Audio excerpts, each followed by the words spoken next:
AG ನ್ಯೂಸ್ಗೆ ಸ್ವಾಗತ.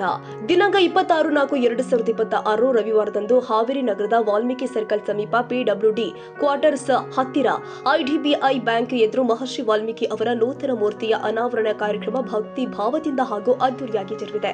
ಕಾರ್ಯಕ್ರಮ ಪರಮ ಪೂಜ್ಯ ಜಗದ್ಗುರು ಡಾ ವಾಲ್ಮೀಕಿ ಪ್ರಸನ್ನಾನಂದಪುರಿ ಮಹಾಸ್ವಾಮಿಗಳು, ವಾಲ್ಮೀಕಿ ಗುರುಪೀಠ ರಾಜನಹಳ್ಳಿ ಹರಿಹರ ಡಾ ಸದಾಶಿವ ಮಹಾಸ್ವಾಮಿಗಳು, ಹುಕ್ಕೇರಿ ಮಠ ಹಾವೇರಿ ಹಾಗೂ ಬಸವಶಾಂತಲಿಂಗ ಮಹಾಸ್ವಾಮಿಗಳು, ಹೊಸಮಠ ಹಾವೇರಿ ಅವರ ದಿವ್ಯ ಸಾನ್ನಿಧ್ಯದಲ್ಲಿ ಜರುಗಿದೆ. ನೂತನ ಮೂರ್ತಿಯನ್ನ ಕರ್ನಾಟಕ ಸರ್ಕಾರದ ಲೋಕೋಪಯೋಗಿ ಸಚಿವರು ಆದ ಸತೀಶ್ ಜಾರಕಿಹೊಳಿ ಅನಾವರಣಗೊಳಿಸಿದ್ರು. ಕಾರ್ಯಕ್ರಮವನ್ನು ಕರ್ನಾಟಕ ವಿಧಾನಸಭೆಯ ಉಪಸಭಾಧ್ಯಕ್ಷರು ಆದ ರುದ್ರಪ್ಪ ಲಮಾಣಿ ಉದ್ಘಾಟಿಸಿದ್ರು. ಮಾಜಿ ಸಚಿವರು ಆದ ರಾಜಗೌಡ ಅವರು ಮೂರ್ತಿಗೆ ಪುಷ್ಪಾರ್ಚನೆ ಸಲ್ಲಿಸಿದ್ರು. ಪ್ರಾಸ್ತಾವಿಕವಾಗಿ ಅಖಿಲ ಕರ್ನಾಟಕ ವಾಲ್ಮೀಕಿ ನಾಯಕ ಮಹಾಸಭಾ ರಾಜ್ಯಾಧ್ಯಕ್ಷರು ಆದ ಜಿಟಿ ಚಂದ್ರಶೇಖರಪ್ಪ ಮಾತನಾಡಿದ್ರು. ಅದು ರಾಮಾಯಣ ಅನ್ನುವಂಥದ್ದು. ಹಾಗಾಗಿ ರಾಮಾಯಣ ಅಂತಂದ್ರೆ ಅಧಿಕಾರ ಮತ್ತು ಆಸ್ತಿಗಾಗಿ ಅಣ್ಣ ತಮ್ಮಂದಿರ ತ್ಯಾಗವನ್ನು ರಾಮಾಯಣ ಅಂತ ಕರೆದರು. ಇದೇ ಅಧಿಕಾರ ಮತ್ತು ಆಸ್ತಿಗಾಗಿ ಅಣ್ಣ ತಮ್ಮಂದಿರ ಜಗಳವನ್ನು, ಗಲಾಟೆಯನ್ನು, ಯುದ್ಧವನ್ನು ಏನಂತ ಕರೆದ್ರು? ಏನಂತ ಕರೆದ್ರಪ್ಪ? ಮಹಾಭಾರತ ಅಂತ ಕರೆದ್ರು. ಅಧಿಕಾರ ಮತ್ತು ಆಸ್ತಿಗಾಗಿ ಅಣ್ಣ ತಮ್ಮ ಜಗಳ ಮಾಡ್ಯಾರಂತಂದ್ರೆ ಅದು ಮಹಾಭಾರತ ಆಗ್ತದೆ. ಅಧಿಕಾರ ಮತ್ತು ಆಸ್ತಿಗಾಗಿ ಅಣ್ಣ ತಮ್ಮಂದರು ಹೊಂದಾಣಿಕೆಯಿಂದ ಇದ್ದರೆ ಅದು ರಾಮಾಯಣ ಅಂತ ಕರೆಸ್ಕೊಳ್ತದೆ. ಇಂಥ ಮಹಾಕಾವ್ಯನ ರಚನೆ ಮಾಡಿರ್ತಕ್ಕಂಥ ಆದಿಕವಿ ಮಹರ್ಷಿ ವಾಲ್ಮೀಕಿಯವರು ಬಹುತೇಕ ನಮ್ಮ ಪೂರ್ವಜರು ಅಂಥೇಳಿ ನಾವೆಲ್ಲರೂ ಕೂಡ ಇವತ್ತು ಹೆಮ್ಮೆಯಿಂದ ಹೇಳ್ಕೊಳ್ಬೇಕಾಗ್ತದೆ. ನಮ್ಮ ಹಾವೇರಿ ಜಿಲ್ಲೆಯಲ್ಲಿನೇ ಹಿರೇಕೆರೆ ತಾಲೂಕಿನಲ್ಲಿ ಸರ್ವಜ್ಞ ಅಂತ ಆಗಿ ಹೋದ. ಸರ್ವಜ್ಞ ಹೇಳ್ತಾನೆ, ಜಾತಿ ಹೀನನ ಮನೆ ಜ್ಯೋತಿತ ಹೀನವೇ, ಜಾತಿ ವಿಜಾತಿಯನ ಬೇಡ ದೇವನುಳಿದಾತನೇ ಜಾತ ಸರ್ವಜ್ಞ ಅಂತ ಹೇಳ್ತಾರೆ. ಅಂದರೆ ಜಾತಿಯಲ್ಲಿ ಹುಟ್ಟಿ ನೀತಿಯಿಂದ ಜ್ಯೋತಿಗಳಾಗಿರ್ತಕ್ಕಂಥ ಮಹಾತ್ಮರಿಗೆ ನೀವು ಜಾತಿ ಲೇಪನವನ್ನು ಮಾಡಬಾರ್ದು ಅಂತೇಳಿ ಬಹುತೇಕ ಎಲ್ಲ ಮಹಾತ್ಮರು ಹೇಳ್ತಾರೆ. ಆದರೆ ನಾವ್ಯಾರೂ ಕೂಡ ಬಿಟ್ಟಿಲ್ಲ. 5 ಎಕರೆ ಯಾರು ಒತ್ತೇರಿ ಮಾಡಿದ್ದಾರೆ? ಹಾಗಾದ್ರೆ ಬಾಂದ್ಗಲ್ ಅಂತ ನಮ್ಮ ರೈತರು ಹೊಲ ಅಳತಿ ಮಾಡ್ಬೇಕಾದ್ರೆ ಏನ್ ಮಾಡ್ತಾರಪ್ಪ? ಬಾಂದ್ಗಲ್ ಅಂತ ಇರ್ತದಲ್ಲ, ಅಲ್ಲಿಂದ ಅಳತಿ ಮಾಡ್ಯಾರ. ಈ ದೇಶದಲ್ಲಿ 1992ರಲ್ಲಿ ಜಾರಿಯಾಗಿರ್ತಕ್ಕಂಥ ಮಂಡಲ್ ವರದಿ ಪ್ರಕಾರ 27% ಮೀಸಲಾತಿ ಇರ್ಬೇಕು ತಾನೆ. ಹಾಗಾದ್ರೆ ಕರ್ನಾಟಕದಲ್ಲಿ ಜಾರಿಯಾಗಿರ್ತಕ್ಕಂಥದ್ದು ಎಷ್ಟು? ಅಂದರೆ ಇವತ್ತೆಲ್ಲೇ ಒಂದು ಕಡೆ ಈ ಸಮುದಾಯದ ಮಕ್ಕಳು ಬಲಿಪಶು ಆಗ್ತಾ ಇದ್ದಾರೆ. ಸಾಮಾಜಿಕ ನ್ಯಾಯದ ಬಗ್ಗೆ ನಿಮ್ಗೆ ಗೌರವ ಇದ್ದರೆ, ಸಂವಿಧಾನದ ಆಶಯಕ್ಕೆ ಅನುಗುಣವಾಗಿ ಸಮುದಾಯಕ್ಕೆ ಹಿತವನ್ನು ಕಾಯುವಂಥ ಮನಸ್ಥಿತಿ ಇದ್ದರೆ ದಯವಿಟ್ಟು ನೀವು ಈ ಸಮುದಾಯದ ಮಕ್ಕಳಿಗೆ ಅನ್ಯಾಯ ಆಗ್ಲಾರ್ದಂಗೆ ನೋಡ್ಕೊಳ್ಬೇಕು. ಯಾರು ಒತ್ತುವರಿ ಮಾಡ್ರೆ ನಮ್ಗೆ ಗೊತ್ತಿಲ್ಲ. ನಮ್ದು 7 ಎಕರೆ ಬಿಡಿಸ್ಕೊಡ್ರಪ್ಪ, SCಗಳದ್ದು 17 ಎಕರೆ ಐತೆ ಬಿಡಿಸ್ಕೊಡ್ರಿ. ಮುಂದೆ ಯಾರ್ದು ಐತಲ್ಲ ಅವ್ರಿಗೆ ಹಂಚಿಕೆ ಮಾಡಿಕೊಡ್ರಿ. ಅದು ಬಿಟ್ಕೊಂಡು ಇವತ್ತು ಎಲ್ಲೇ ಒಂದು ಕಡೆ ಈ ರೀತಿ ರಾಜಕಾರಣ ಮಾಡಿದರೆ ಬಹುತೇಕ ಬರುವಂಥ ದಿನಮಾನಗಳಲ್ಲಿ ಈ ಸಮುದಾಯ ಸರಿಯಾದ ಪಾಠವನ್ನು ಕಲಿಸ್ತದೆ.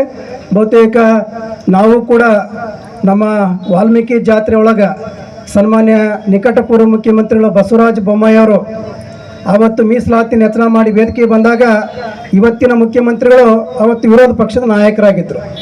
ವಿರೋಧ ಪಕ್ಷದ ನಾಯಕರಾದಂಥ ಸಂದರ್ಭದಲ್ಲಿ ಅಂದ್ರೆ ಕೇವಲ ಮೇಲ್ವರ್ಗದವರಿಗೆ, ಮೇಲ್ಜಾತಿಯವರಿಗೆ ಅನ್ನುವಂಥ ಕಾಲಮಾನದಲ್ಲಿ ಸಂಸ್ಕೃತ ಅನ್ನುವಂಥದ್ದು ಅದ ಪ್ರಯತ್ನವಾದಿಗಳ ಸ್ವತ್ತು ಅನ್ನುವಂಥದ್ದನ್ನು ತೋರಿಸಿಕೊಟ್ಟಂಥ ಜಗತ್ತಿನ ಮೊದಲ ವ್ಯಕ್ತಿ ಅಂದರೆ ಅದು ಮಹರ್ಷಿ ವಾಲ್ಮೀಕಿಗಳು ಅನ್ನುವಂಥದ್ದು ನಾವೆಲ್ಲರೂ ಗಮನಿಸಬೇಕಾಗಿರುವಂಥದ್ದು.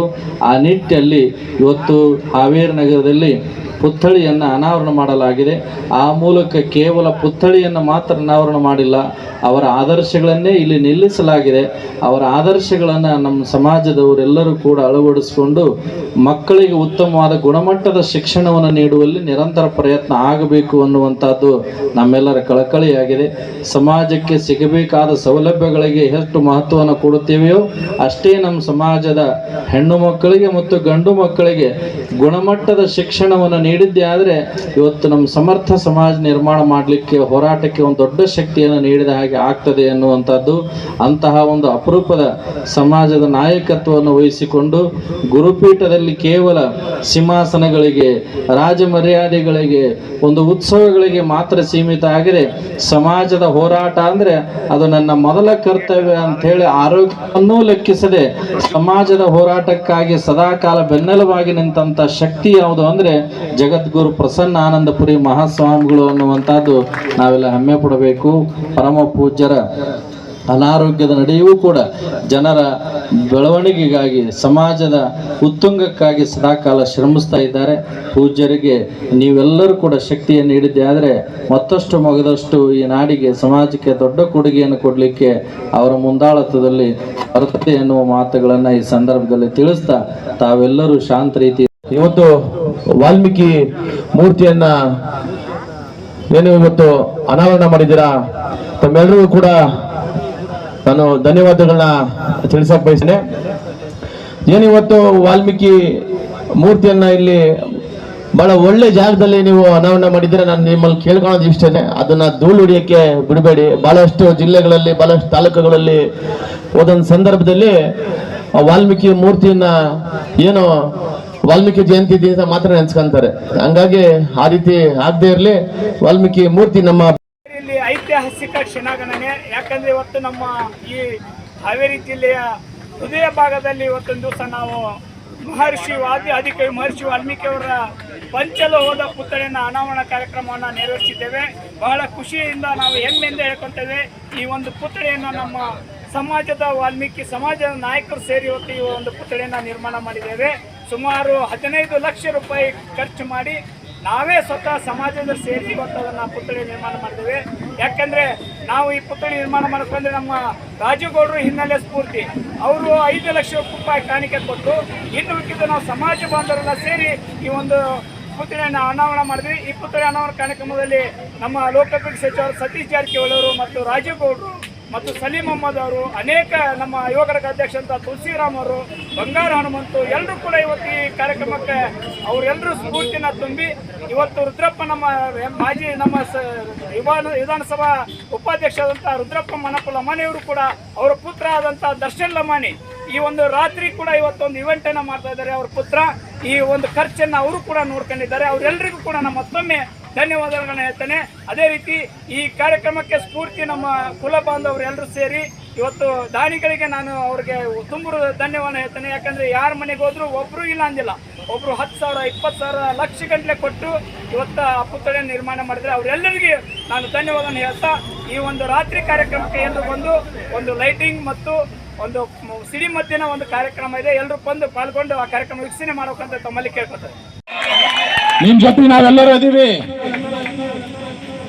ನೀ ಸೈಲೆಂಟ್ ಆಗಿ ಕುಂತಿ ಭಾಳ ಅಂದ್ರೆ ಇನ್ನೊಂದು ಪೋರ್ಟ್ಫೋಲಿಯೋ ನಿನಗೆ ಕೊಡಬಹುದು. ಆದ್ರೆ ಸಮಾಜಕ್ಕೆ ಏನು ಗತಿ? ಅದಕ್ಕೆ ದಯವಿಟ್ಟು ನಿಮಗೆ ಮನವಿ ಮಾಡಿಕೊಳ್ಳೋದು ಇಷ್ಟೇ.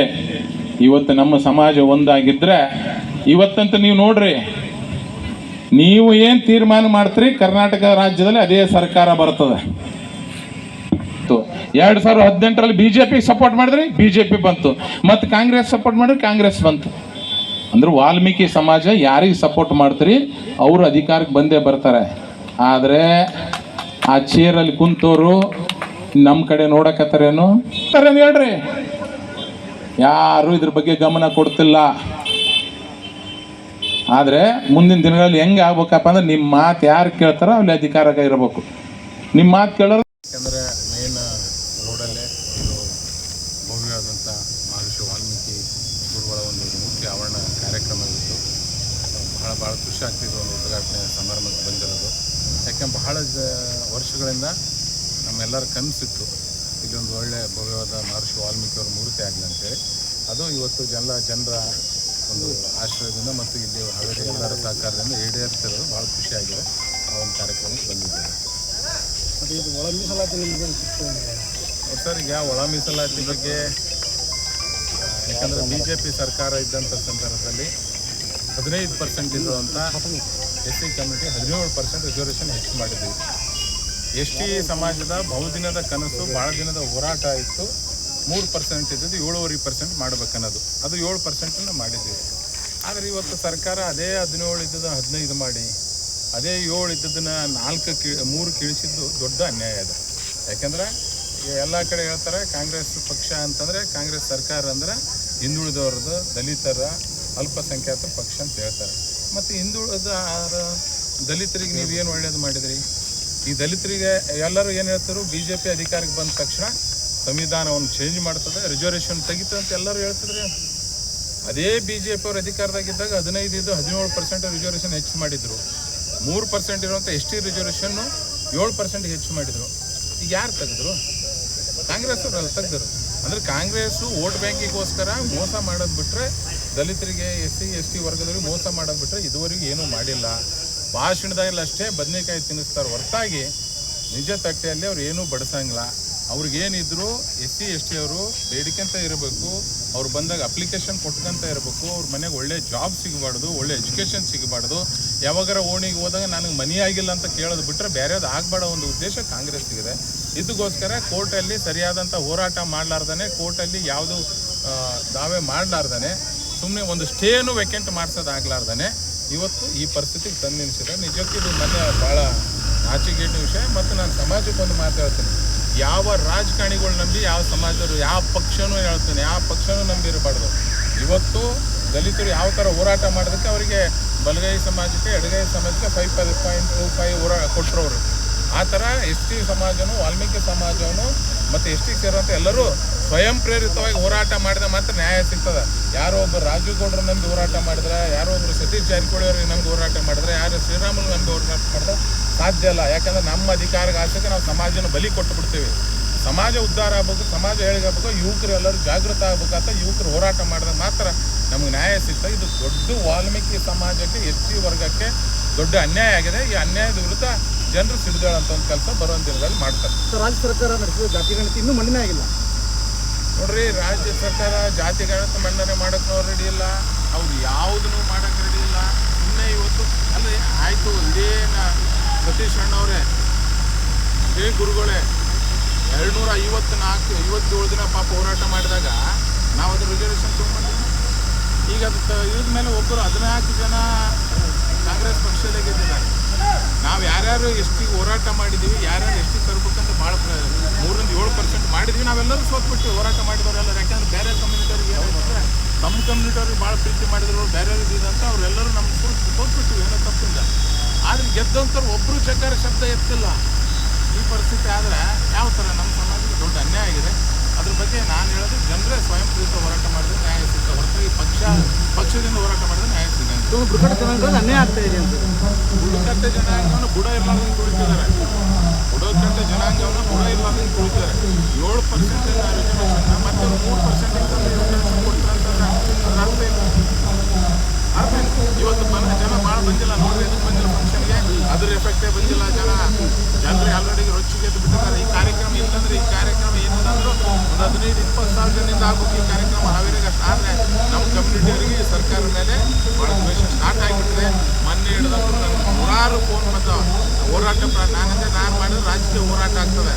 ಜನರು ಒಬ್ಬೊಬ್ಬ ಯುವಕರು ಹೋರಾಟ ಮಾಡಿದ್ರೆ ಮಾತ್ರ ಆಗ್ತದೆ. ಆ ಕೆಲಸವನ್ನು ಮಾಡೇ ನಿಮಗೆ ನೋಡಿದ್ರೆ ನಿಮಗೇನು ಅನಿಸುತ್ತೆ? ನನಗೆ ಮನಸ್ಸಿಂದ ಭಾಳ ಖುಷಿ ಇದೆ. ಗುರುಗಳ ಒಂದು ಮೂರ್ತಿ ಆವರಣ ಮಾಡೋಕ್ಕೆ ಬರ್ತೀವಿ. ಆದರೆ ಜನರು ಬೇಜಾರು ಏನಪ್ಪ, ನಮ್ಗೆ 7% ಕರ್ಸ್ಕೊಂಡು ಕೊಟ್ಟಲ್ಲ, 3% ಮಾಡಲ್ಲ, ಯಾರು ರಾಜಕಾರಣಿಗಳ ಬಗ್ಗೆ ಮಾತಾಡ್ತಿಲ್ಲಪ್ಪ ಅಂತೇಳಿ ಬೇಜಾರಿದೆ ಜನರು. ಅದಕ್ಕೆ ಆ ಜನರು ಈ ಥರ ಉತ್ತರ ಕೊಡ್ತಾರೆ.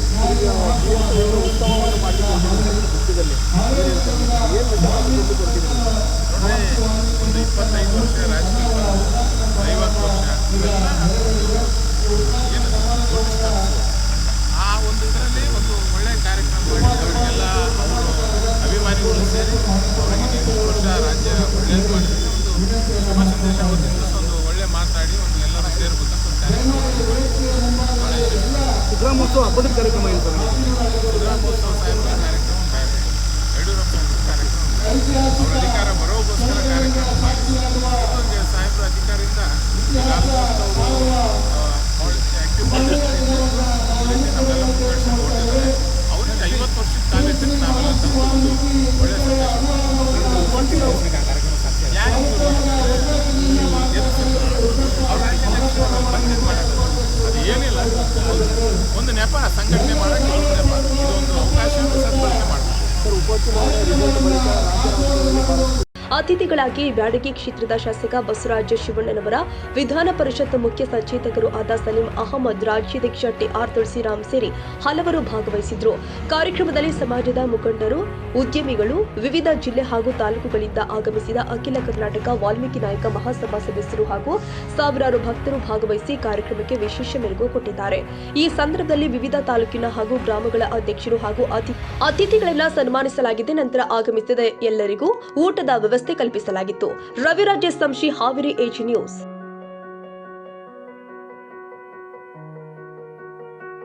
ಕನ್ನಡಿಗರ ಮೆಚ್ಚಿನ ನಿಮ್ಮ ಎಜೆ 24/7 ನ್ಯೂಸ್ ಕನ್ನಡ ವಾಹಿನಿ ಇದೀಗ ಟಿವಿಯಲ್ಲಿ ಲಭ್ಯ. ವೇಳೆ ನೋಟಿಸ್ ಕೊಟ್ಟಿದ್ರೆ ವಾಪಸ್ ತಗೋತೀವಿ. ಇವತ್ತು ವಕ್ಫ್ ಪ್ರಾಪರ್ಟಿ ಅಂತೇಳಿ ಬರ್ತದೆ ಅಂತ ಹೇಳಿದ್ರೆ ರೈತರ ಬೀದಿಗೆ ಬದಲು ಏನ್ ಮಾಡ್ಬೇಕಾಗತ್ತೆ? ಯಾರು ವೋಟ್ ಹಾಕಲಿಲ್ಲ ಅಂದ್ರೆ ಗ್ಯಾರಂಟಿನೆಲ್ಲ ಸ್ಟಾಪ್ ಮಾಡ್ಬಿಡ್ತೀವಿ.